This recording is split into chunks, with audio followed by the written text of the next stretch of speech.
Good morning, my dear students.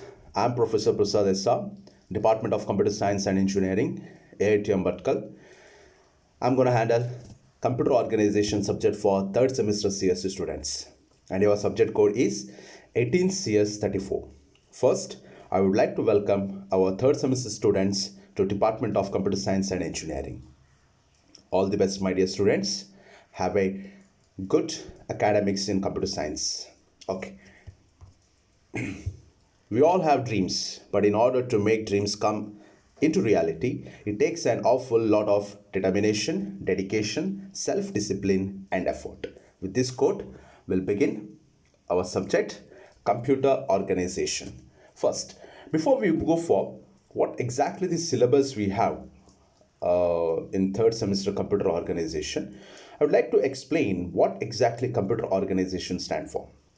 So in the previous semester or previous year, in first year, you already learned like what exactly computer is and how many functional units are available. Okay, in this semester or in this subject, we are going to learn on what manner or on what syntax we need to connect our functional units so that we can achieve our task. Okay, fully working model of a system or computer should be prepared. Okay, but this subject will help us to like how we need to connect. Okay, if you want to connect your any input unit to your motherboard, okay, then what are the different ways are available? Okay, so that we can connect our external devices or sometimes internal devices, okay, to each other. Fine. So that is what computer organization stand for. Organization means what? Proper arrangement. Okay, proper arrangement of computer hardware or computer functional units will lead us to a complete working model of a system over there. Fine. So the first three modules are a bit theory subject. Okay, theory kind of subject it is. Then fourth module is totally a problematic. Okay, and fifth module is also a bit theory. Okay, but concept wise. Okay, theory means it is not a kind of a management subject. You'll be having a logic. Okay, we need to use different kinds of logic. Okay, we need to deal with different hardware. Okay, working of the hardware, the procedure, and many more things. Okay, it's easy. Okay, fine. Now we'll go for module number 1. That is that consists of two different chapters: basic structure of computer, first chapter; second chapter, machine instruction and programs. Fine. In this basic structure of a computer, okay, the first topic we need to learn is basic operational concepts. Okay, remember this is very important topic. Fine. So if you want to go for any higher studies also, there also you'll be having like in masters. Fine. There also you are going to find von Neumann architecture. This is the basic structure of your computer. Fine. Like how memory used to communicate with the processor. We already know that like if I want to execute any kind of a instruction, or if we want to open any folder also, fine, we need to double tap on a folder option, is it? Okay, so when you double tap, okay, in the back end of your system, okay, we will be visible like, okay, fine, we will be double tapping on any one folder, then that folder will get open, right? Okay, but in the back end, we need to execute a lot of instructions so that we need to target, we need to hit some memory location. Fine. So inside that some content will be available, like instruction will be available. The result of execution, what you are going to get, the opening of that particular folder over there. So this we call it as communication between processor and the memory over there. Clear? Okay, so regarding this, we have an entire discussion under basic operational concept. Okay, now second topic, bus structure. This is also very important. 5 to 6 marks usually they used to ask. Okay, bus structure. What exactly this bus? Fine, this is not a KSRTC or private bus. Okay, we are using a cable called as a bus. Fine, for that cable we are going to connect our different functional units.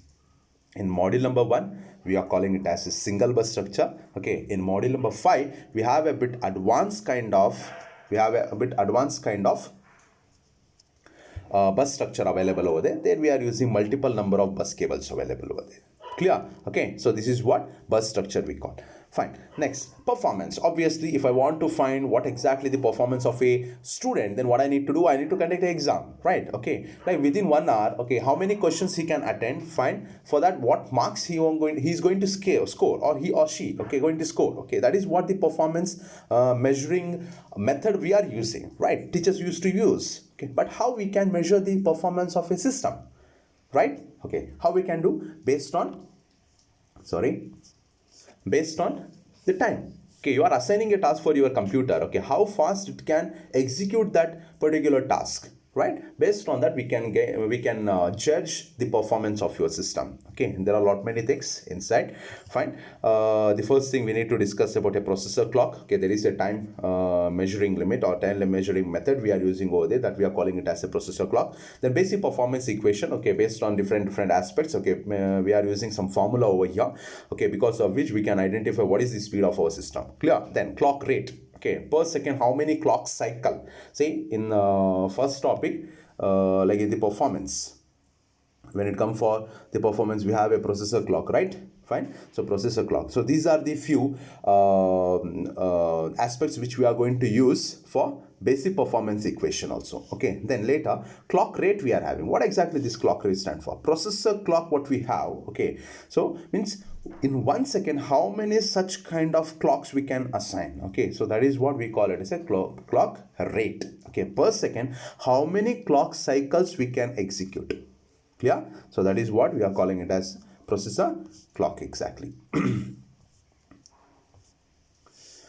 Then performance measurement overall. Okay, based on these three factors. Okay, based on these three aspects. Okay, we are going to measure our system performance. Fine. So this is what the topic we need to cover in basic structure of a computer. Then later, machine instruction and programs. So this is what the second chapter. Fine. This is bit important also. Okay, because basic structure of computer, that is very simple topic or simple chapter it is, but now it will be going bit harder. Okay, later machine instruction and programs. Okay, the name only indicate, chapter name only indicate we need to deal about the machine instructions. Okay, and the programs over there. Okay, remember the program whatever you learn, okay, in CPL lab or computer C programming lab. Okay, so that we call it as a higher level language. Okay, which can be understood by a humans. Clear? Okay, which we can understand. Okay, so that we call it as a programs, higher level programs. Fine. Okay, or else source program we call it as sometimes. But if I want to make my system, okay, to understand what I want to express, then what we need to do, we need to convert this higher level program into machine level language over there. Clear? That we are calling it as assembly level language. Assembly level language. Okay, the language which can be understood by your computer. Clear? Okay, so that we call it as okay, fine. Then this assembly level language consists of what? Okay, how we are having printf statement, scanf statement, int, var. Okay, so these are what different keywords we are using to express the meaning or what we want to express, right? Okay, but here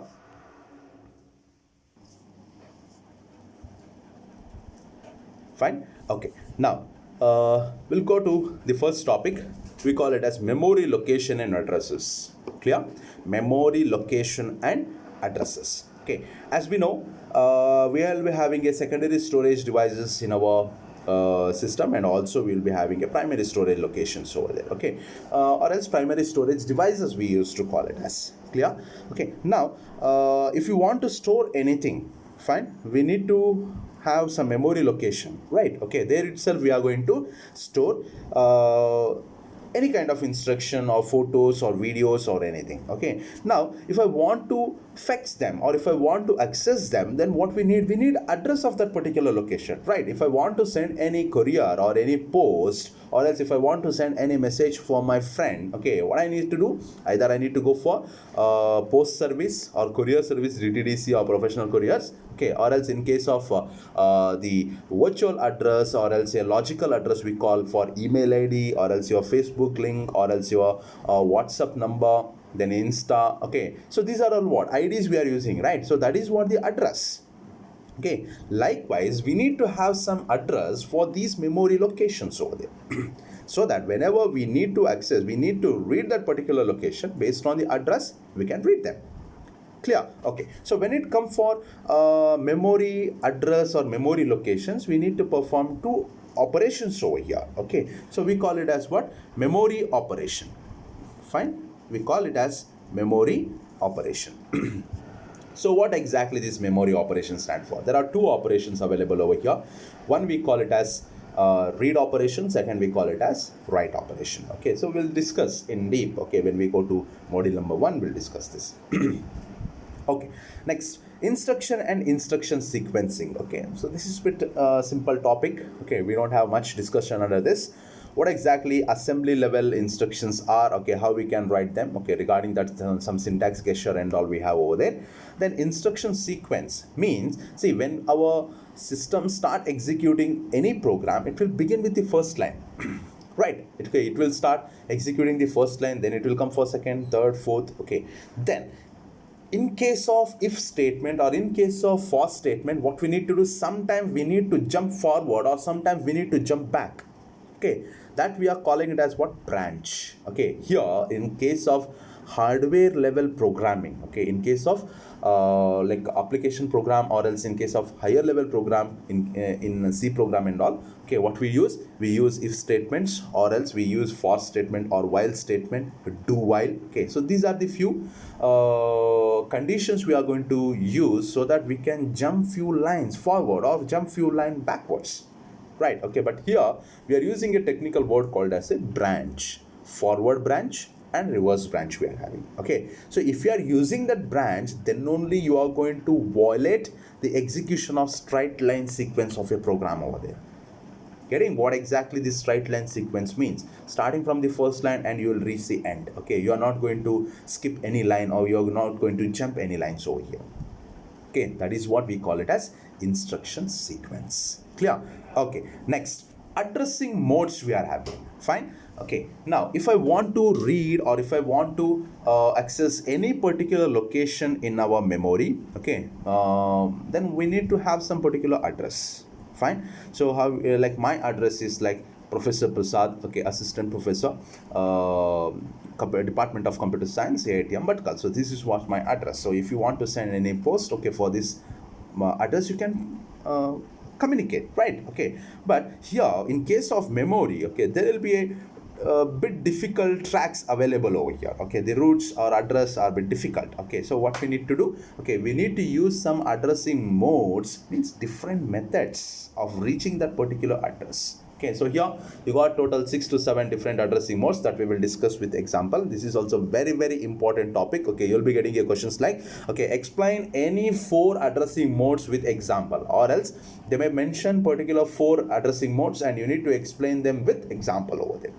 Clear? Okay, fine. So this is what addressing mode topic is. Then assembly language. Okay, so here you are going to get a bit syntax. Okay, what exactly assembly languages look like, what is the syntax of assembly level language, okay, what are the different mnemonics, means like how we have a printf and scanf. Okay, like that also here we are having some keywords. Okay, so what are those keywords and all, regarding that we'll be having discussion. Assembly language we call it as. Then basic input and output operations we call it as. Okay, like if you want to provide any input for your system, or if you want to get any output from your system, okay, then what basis, okay, or what manner we are having, okay, or what kind of circuit or what kind of interaction we will be having between the system and the user, regarding that we have a discussion about it. Then stack and queues. Okay, so this is what the data structure we are using for managing these input and output scenarios over here. Okay, that we will discuss in module number 1. Then subroutine we have. Okay, what do you mean by subroutine? Okay, subroutine. Routine means what? See, every morning we used to wake up, right? Okay, then we will be having our daily routines over there, right? We'll be getting ready for the college, office and all. Okay, you'll be traveling to your office or school, okay, or college. Then you will be attending the classes and all. Then after lunch break, you'll be having lab. Okay, evening you'll be going to your home, right? Okay, so this is what the proper routine. Okay, in between, okay, if you plan for a movie, right, this is what is subroutine. You don't go for movie daily, right? Okay, you'll be attending the classes. Okay, but sometimes you'll be having a option of a mass bunk, right? Okay, you'll go to the movie. Okay, you will enjoy, then you'll go to your home. So this movie plan will be called as a subroutine over here. Okay, you'll be having a proper routine. In between, you'll be getting another routine over there, which is not regular. Okay, so that we call it as subroutine over there. Okay, it's an interesting topic. Okay, we will discuss in deep in further classes. Okay, then additional instructions we are having apart from the basic instructions of assembly language. We'll be getting some additional instructions also. Okay, that we will see over there. Then encoding of machine instruction. Okay, so whatever the machine instruction we are going to learn in assembly language topic. Okay, how your system is going to encode them, regarding that we have a discussion. So this is what the module number 1. So we'll go to module number 2. So this is what the first functional unit. Okay, first 2 functional units. So here we'll be getting like input and output operations. Okay, how it will be and how we need to organize the input and output devices so that the proper input can be received by the user and proper output can be generated to the user. Okay, so that is what the particular task. Okay, input output organization, chapter name. Okay, so the first topic will be accessing IO devices. Okay, how we can access IO devices, input and output devices. Okay, input, you can take example of a keyboard. The output you can consider as a monitor over there. Okay, so these are the few input and output devices over there. So how we can access, for that we are having a interface circuit available over there. Okay, so like based on the device address we are going to target them. Okay, so regarding that we have a discussion. Then interrupt, very important topic it is. Very important topic. Okay, interrupt. See, I am engaging a class now. Can you find this sound? Okay, can you find this sound? See, this is what the interrupt we call it as. Fine. Okay, like your processor will be busy with providing a service for one kind of a request, device request. Okay, he may be expecting some service. Okay, so he'll be busy with his proper routine of giving a service for a particular device. In between any second device, if he tried to get concentration of processor towards him, so what he needs to do, he need to raise a hardware signal called as an interrupt. Okay, so that the concentration of processor should divert from the first device to second device over there, right? Okay, so this example, like the sound in between a class, a sound we had. Okay, so that is what the disturbance we had. Okay, so what I need to do, I need to pause my class in between. Okay, and later I need to fix that sound first. Okay, then I need to resume, right? Okay, so that is what the topic of interrupt is. Okay, so here different varieties of interrupts you used to get. Okay, then how we can handle this interrupt. Okay, then how the interrupt request can be received by the processor. Okay, there are several aspects available here. One fixed question you can expect from the topic of interrupt. Clear? Okay, then direct memory access, this is also very important topic. Okay, like 5 to 6 marks they may ask. Okay, we call it as second processor. Fine.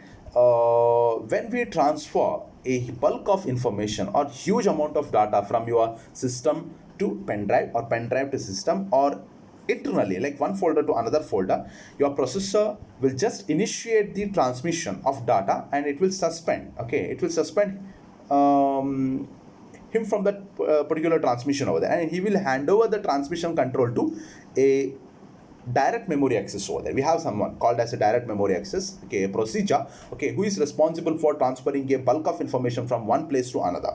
Clear? So regarding that we have a discussion called as direct memory access over there. Then buses we have. Okay, how many different kinds of buses are available. Okay, regarding that, like it is a cable, okay, which we use to connect our input and output devices. Okay, so how many different varieties are available, regarding that we have. Then interface circuit. Okay, see, if I want to connect my keyboard or mouse for a motherboard, there is a interface, right? Okay, we are having USB ports available over there. Previously we had what? We had a PS2 cable or PS2 port. Okay, a dedicated. Okay, if you want you can go through Google. Okay, PS2 cables or PS2 port. Okay, there is a dedicated port available for mouse and for keyboard over there. We cannot interchange, but we have a flexibility in USB over there. So that is what the interface circuit we call it as. Clear? So in this we are having standard interface circuits available.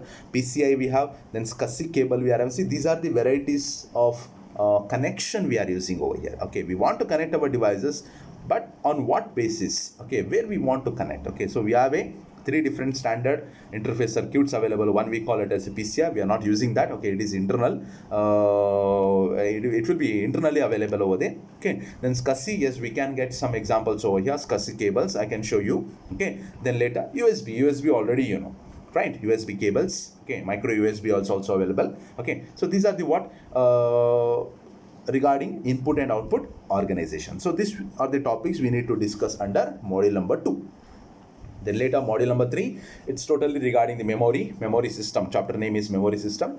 Basic concepts like what exactly memory is, how we can read and write. Okay, so this is what we are going to discuss under basic concepts. The second topic is semiconductor RAM memories. Okay, so here we will be discussing primary storage devices first, and later we will be going for the secondary storage devices. Clear? Okay, so first primary storage device. Okay, means RAM, ROM. So this kind. Fine, the flash memories and all, so these can be considered as a what, primary. Over the secondary means what, our pen drive, CD, hard disk, okay, external hard disk, internal hard disk, okay, many varieties of secondary storage devices are available. Okay, now let me ask you a question. 4 GB of a RAM, okay, let it be DDR, okay, any version it may be, okay, 4 GB of RAM we want to purchase online, okay, and 1 tera 1000 GB of secondary storage hard disk I want to purchase. Fine. How much it may be cost of secondary primary storage device of RAM? Okay, it may cost around 2000 to 3000 over there. 4 GB of a RAM. Okay, remember 4 GB of a RAM. Okay, it costs around 2 to 3000 over there. Okay, 1 tera of a hard disk, it may cost around 5000 to 6000, or let it be 7000. See the difference. For 4000 we are charging 3000. Okay, for 4 GB we are charging, for 4 GB we are charging 3000. Here for 1000 GB we are charging 5 to 6000 over there. Okay, what might be the reason why these primary devices are costly? Because the material what we are using for storing the information is a bit costlier over there. We are using a semiconductor RAM over there for storing each and every bit of information over there. Clear? Okay, so regarding this we have a complete discussion. Semiconductor RAM memories. Okay, fine. Then read-only memories, ROM we have. Here we are having different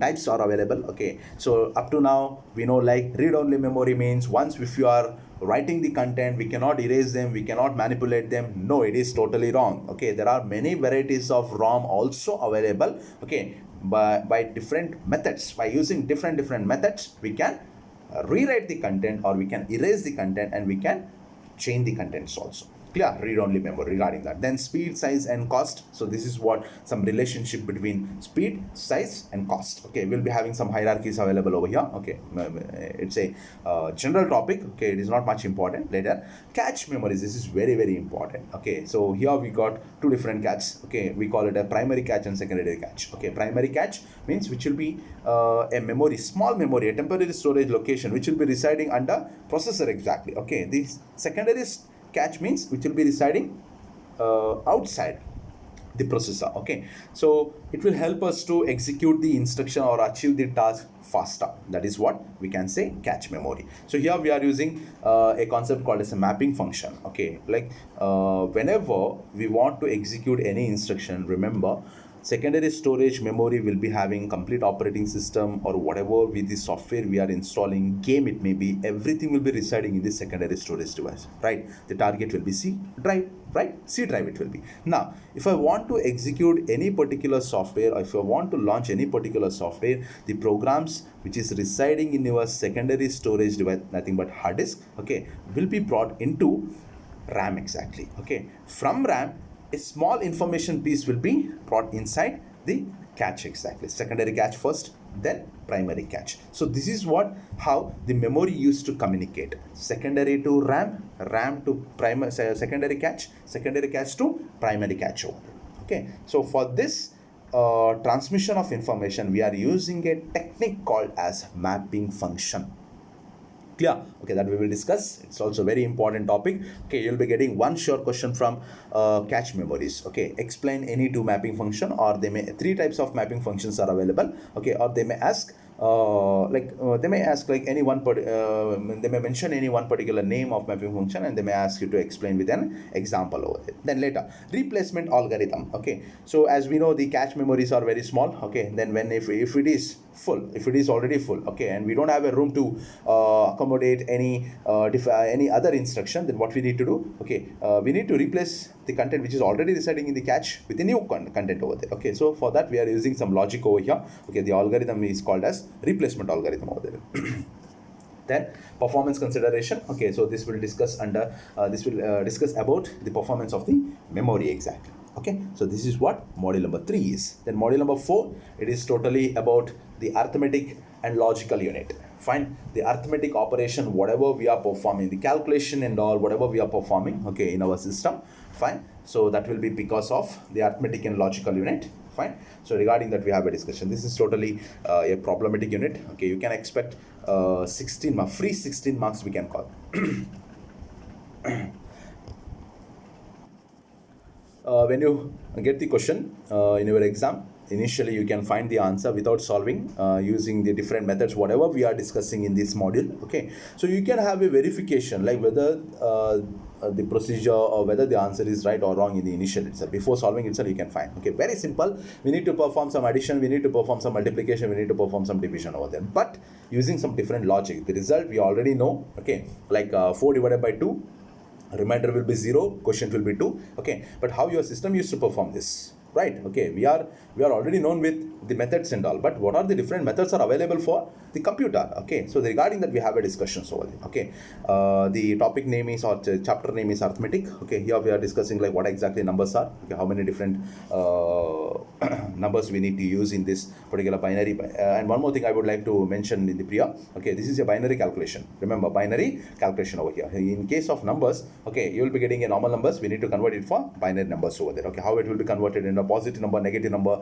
how it can be converted, we'll discuss that. Then arithmetic operations and characters we are having. Okay, so we'll discuss about this. Okay, what exactly we have, addition and subtraction of assigned numbers. Okay, so what different methods or what kind of circuit we may be having. Okay, that we will discuss. And one more thing, so here problems they may ask, or else the logic with the circuit explanation. Remember, logic with circuit explanation. Fine. Okay, next, design of fast adder. Okay, we need to perform the addition faster. Okay, so for that we are using something called as a design of a fast adder. Okay, which will perform the addition faster over there. Then multiplication of positive numbers. For this we are having some different logics over here. Then later sign operand multiplication. Fine, here also. Then fast multiplication, then integer division. So these are the what few topics we have for module number 4 exactly. Okay, previous year we had one more topic called as a floating point number. Fine, floating point number, but they had removed in our 18 scheme. Okay, we have only for addition, subtraction, division and multiplication. Okay, so floating point number means any like 3.45, okay, into 3.65. So these kind of number we call it as floating point numbers. Okay, in case of this, how it can be converted for the binary. See, if you have a binary number, if you have a natural number called as a 3, if you want to convert it for binary, then it's easy. Okay, 0011, okay, stand for value called as a 3. But if you are having 3.560, how it can be converted for a binary? Okay, so that is what the logic we are using in a floating point number over there. Okay, but that is out of your syllabus right now. Okay, if you are interested, we'll discuss about that. Okay, then later module number 5. So this is regarding the basic processing unit and pipelining. Okay, so regarding pipelining we don't have much information, like basic concept of pipelining only we have. Okay, like we are using it for the connection, that's it. Okay, we need to connect the different parts of your computer to the processor over there. The final destination is what? The processor, obvious. Okay, finally whatever the communication or whatever the signal we need to transfer or we need to execute, okay, that will be executed by your processor itself. Okay, so for reaching that basic processing unit, okay, we are using the concept of pipelines over there. Okay, let it be. When it comes for the 5th module, we'll discuss it.